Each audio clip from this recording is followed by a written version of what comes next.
patch notes. Server browser. Pretty good.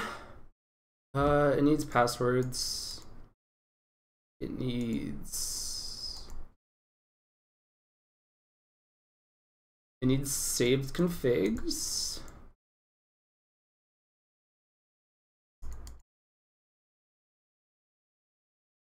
And it needs better filters.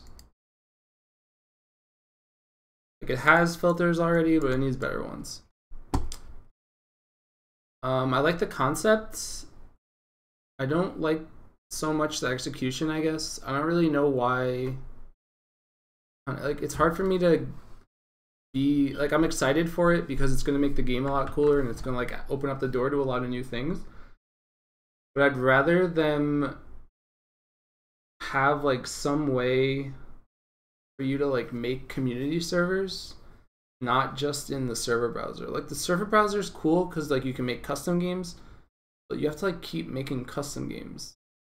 And I don't really know why they don't just push for like remote hosting. I mean, like I guess I understand why not, but they should sell it maybe even. Like I would pay money for it.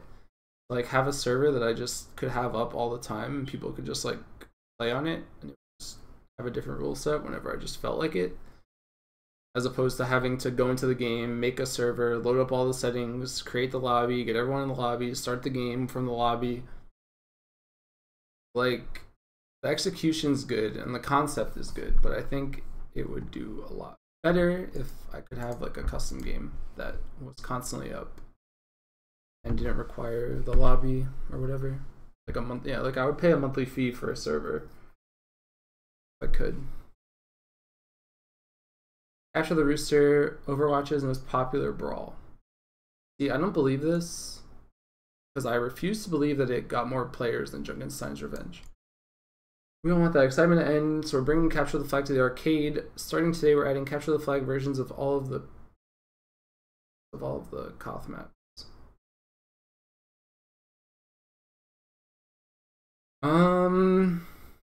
Okay. I guess I'm more concerned with like if they're gonna add it to ranked, because that's all that matters at the end of the day. Hopefully they don't add it at the end. Like they're adding it to arcade, but they're adding it. I don't know. I guess it'll be cool to keep testing, but the only issue I have is that it's hard to get good testing when they don't add it to ranked. I don't really want them to add it to ranked. But I mean, CTF's cool. Like trying new game modes is cool. I'd rather them like explore more. Like I don't even know. I'd rather them explore different rule sets for 2CP or something, or add 5CP maps or try something like that. CTF's good, but CTF with like heroes like Torbjorn and Symmetra and Roadhog and Bastion make it kind of like it's always going to have issues because turtley heroes like ruin CTF, and that's why CTF was only really ever good in Quake, is because it's like fast paced and everyone moves super fast. But in games like TF2, like Overwatch, it's a little bit harder to like make feel good.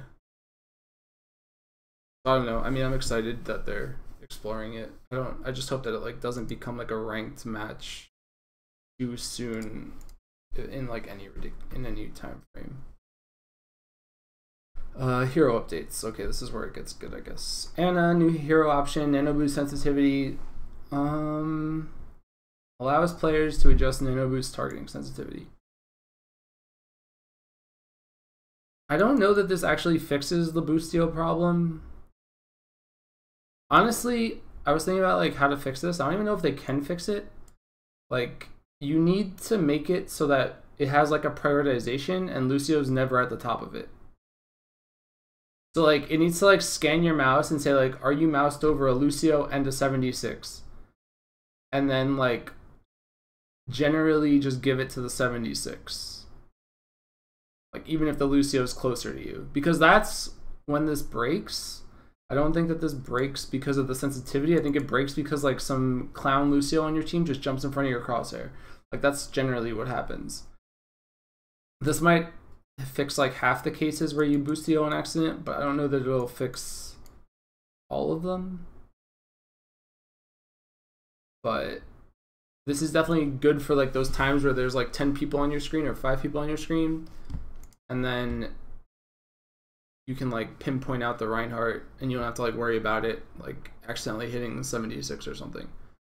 But I would rather them add like a way for you to like click it once to like highlight the hero and then click it again, like double tap Q or something, so that you can select and then automatically do it, or add that as an option, maybe not as like a whatever, not as like an automatic thing, but like as an option, because I think that this is still, I mean, there's still gonna be bugs around this. Like Lucio's still gonna jump in front of you, and there's not much you can really do about it.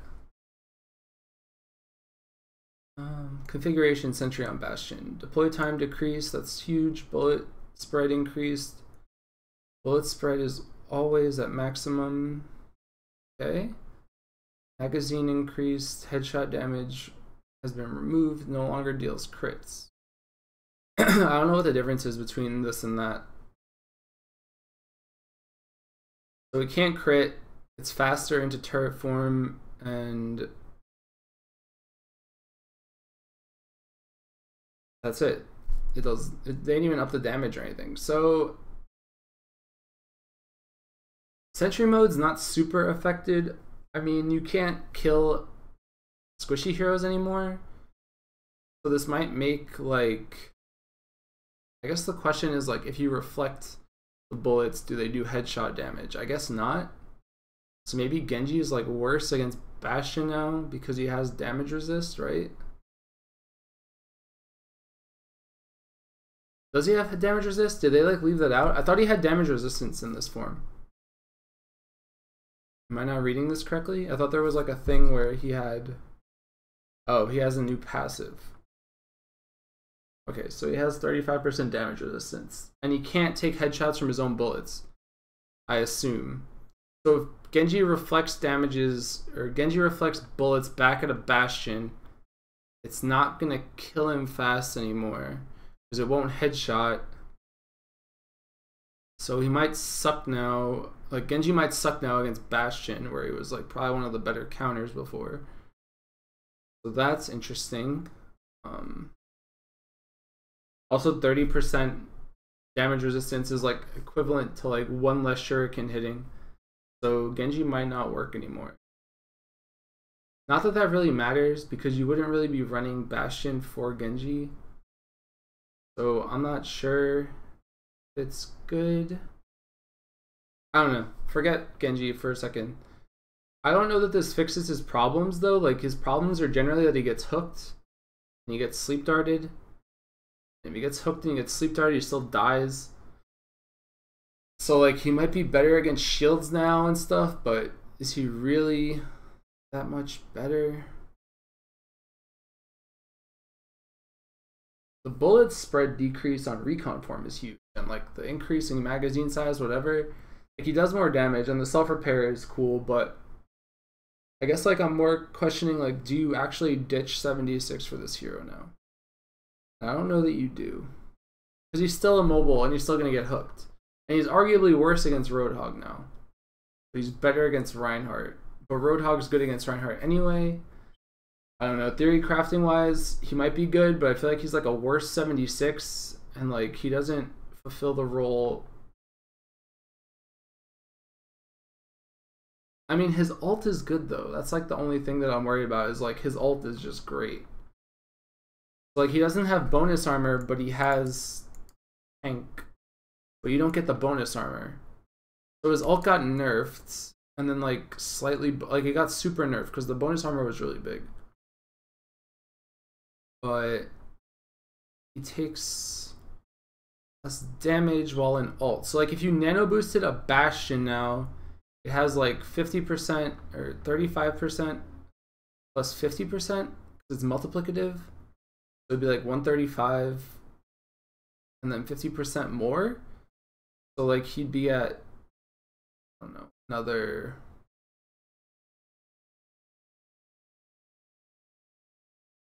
(50 times 0.3). like 18-ish, 19-ish. 18 more than 35, so he's at like 153% damage resist-ish. Is that right? I don't know if that's right. I'm probably wrong. It's 135 and then another 50% on top of the 135. So it might even be higher.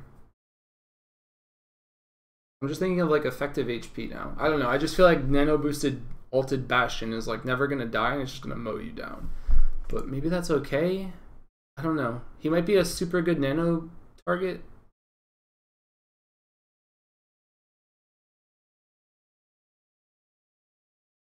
Like that's definitely good, but he still gets LOS because you can't move.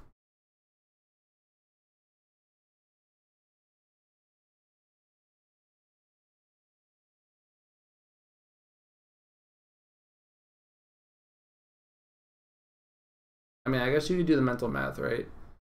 Like if bullet did 30 damage, it would now do 20.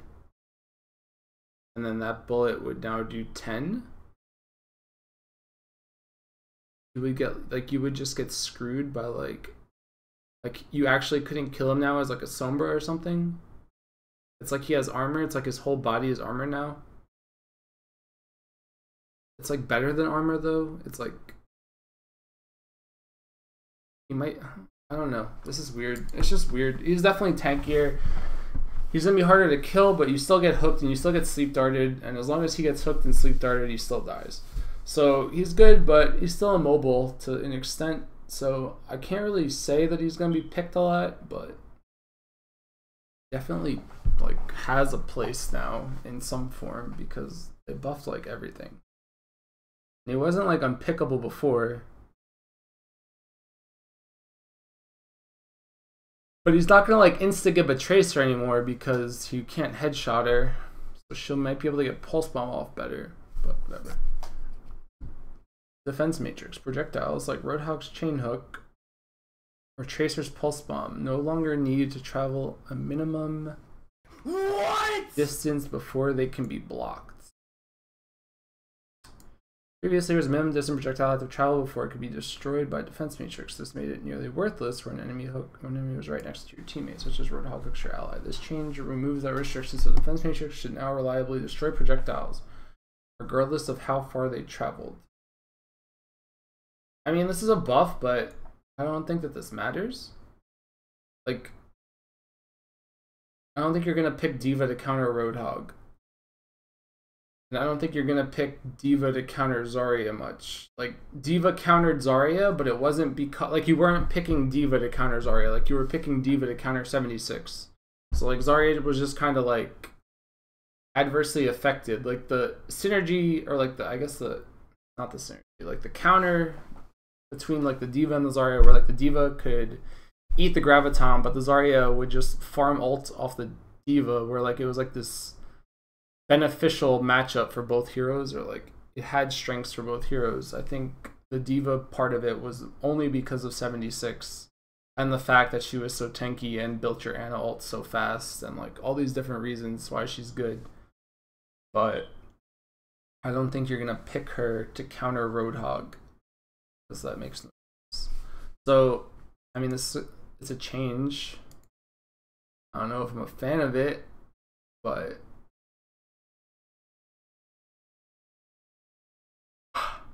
Cryo Freeze on Mei can now be targeted by allies.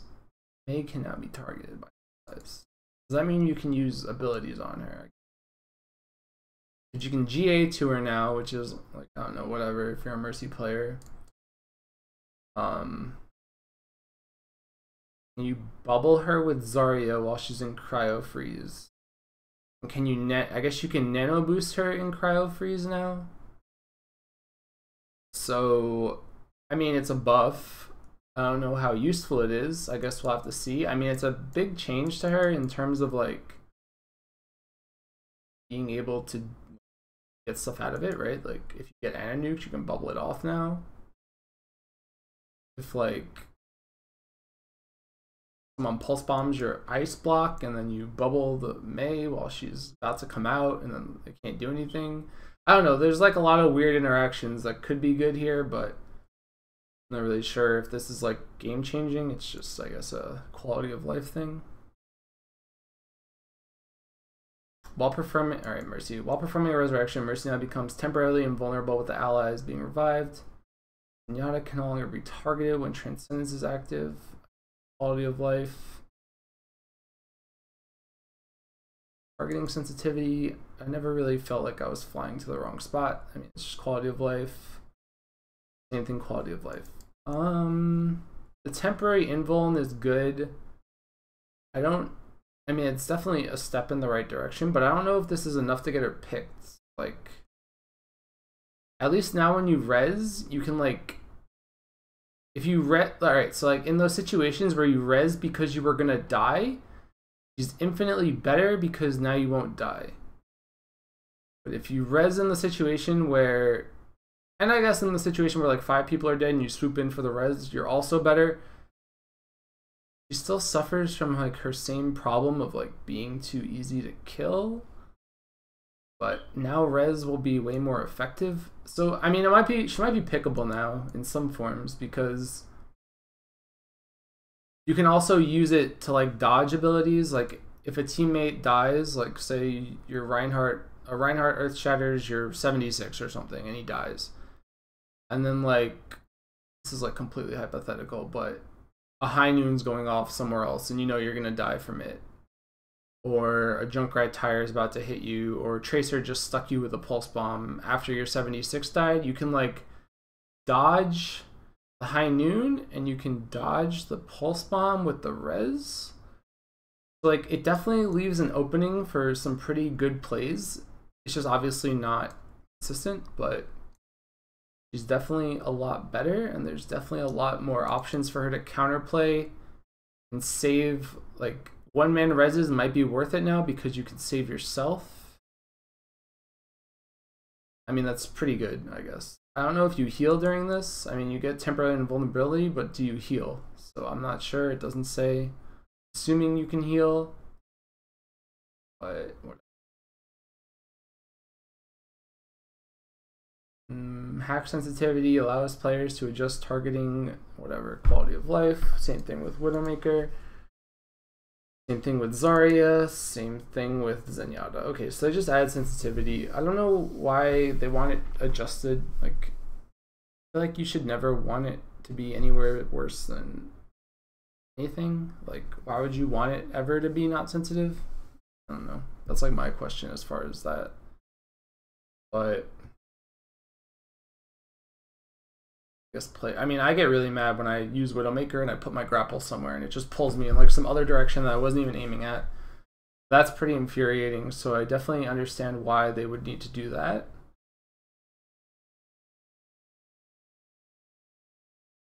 The rivet gun change, I think this is a bug fix. I don't know if it's actually a bug fix though. Like, I haven't tried it yet. So what would happen was, if you were in Molten Core and you dropped ammo while you were reloading, the reload animation wouldn't go off,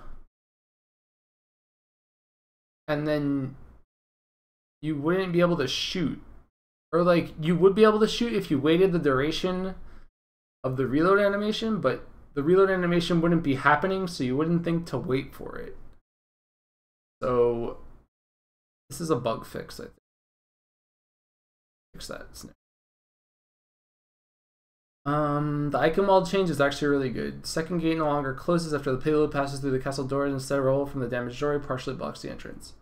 So like, the reason why the door couldn't be open is because if you were on defense and you ran like a Widow or like a 76 even, or any hero honestly, you would have vision of the bridge, which they had to cross from spawn.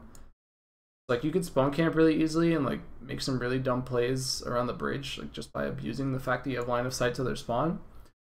So I guess that I'm assuming the Rebel's gonna just block that sight line, or at least like hinder it, so your a Widowmaker can't just like sit all the way in the back of the street or whatever and like shoot down the entire bridge.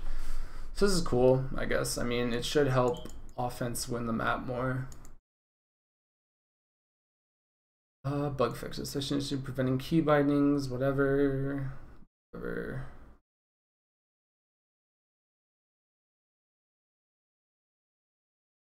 Environmental damage barriers no longer count towards damage blocked. Okay, whatever. I wonder if that means you can't build charge off people that fall into the pit anymore. Fix the bug preventing 60 seconds remaining and 30 seconds remaining voice lines from playing during the second round of a match. Whatever. Fix the bug. Fix the bug. Reinhardt shield displaying cracks. Okay. So you can't turn when you're hooking anymore? Does that mean you're like locked on your point of view now? I don't know. That's interesting.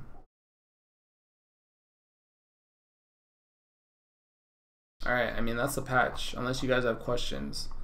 I don't know if any of this is like super meta changing. The Mercy thing might be meta changing, like maybe you can pick Mercy now, maybe Mercy Pharah is better. I'm not sure. You can probably run Mercy Pharah against Bastion now. That might be your best bet, actually, because you can't get mowed down out of the sky anymore. So maybe that's the move. Like you damage boost the Pharah and you just hit like 2 or 3 rockets. Probably works. I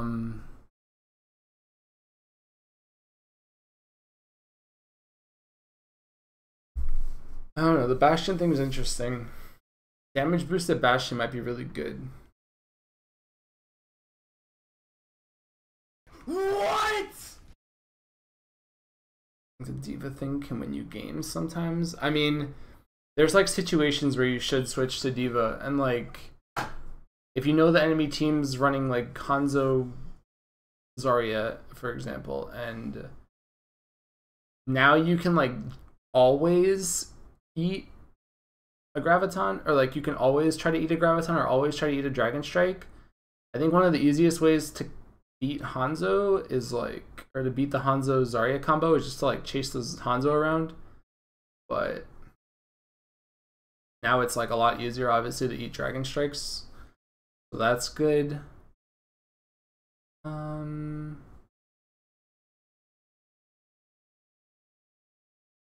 don't know. I mean, D.Va didn't, I mean, people are picking D.Va still now just because she's an ult battery. Like, you can just, like, farm defensive support ults really fast on her. So she's not bad, but she gets eaten by hogs, so I'm still not sure what situation you run her. Like, she's just gonna feed Zarya ult. I don't know that she, like, doesn't do good against Tracer anymore. I don't know. D.Va's just D.Va. But you can definitely pick D.Va. I don't know why they're trying to like, I just don't like the fact that they're trying to like push heroes into like pickable like in a lot of situations. Like Bastion might actually be pickable now. Whether or not he's good will remain to be seen, I guess. Like, but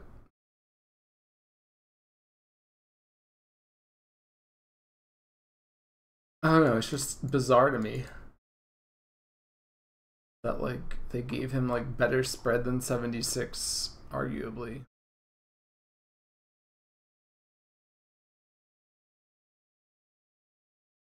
But you can, like, nano boosting a Bastion is like super value now because you get like double damage resist. But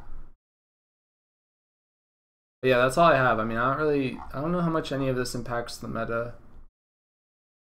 Like, again, I just think Mercy, you might pick Mercy Pharah now and like you'll be able to do way better stuff against like McCree and whatever.